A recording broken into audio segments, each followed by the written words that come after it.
င်္ဂလာပါ2မိနစ်တို့မှာမုတ်ပညာတစ်ခုပေးပါမယ်ဒါလေးတွေကညီပဲနဲ့တရားကိုကြိတ်ထားဒေတာနဲ့စီစာအတွက်ဂျုံကိုတပုံစီပုံလိုက်ပါတယ်ဒါကတော့ဤကွာကိုမုတ်ပညာမျိုးစုံတင်ပြပေးတဲ့ဆရာဝန်နံဖြစ်ပါတယ်ခုနကတပုံစီပုံထားတဲ့အထက်ကိုစီနဲ့ရေးထည့်ပါပြီဒါလေးကစီစာပါဒါလေးကရေစာပါပြီးရင်ရေစာတဲ့ကိုစီစာထည့်ပြီးတော့လုံးပါတယ်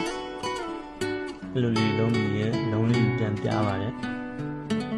ပြပြီးရင်ပြန်လက်ပြီးရင်ပြန်ပြားပါတယ်ပြပြီးရင်ပြန်ဖြတ်လိုက်ပါတယ်ပြီးရင်ကြားနဲ့မြေပဲလေးကိုအဲ့ထဲကိုထည့်လိုက်ပါတယ်ထည့်ပြီးရင်အဲ့လိုလေးပိတ်ပါတယ်ဒါနဲ့စကားမဆက်ကျွန်တော်ချော့လာတယ်ပြီးရင်တော့လုံးသားလေးကိုပြန်ပြပြီးတော့ကြော်လိုက်ပါပြီစီထဲကိုထည့်ပါပြီစီရဘုံနဲ့ပွက်နေပါပြီပွက်နေရလေးကိုပြန်ပြီးတော့လှည့်ပါပြီအထက်အောက်လေးအဲ့လိုလေးလမ်းပြီးရပါတယ်ပြီးရင်တော့နိုင်ငံမုံလေးရပါပြီကျေးဇူးတင်ပါတယ်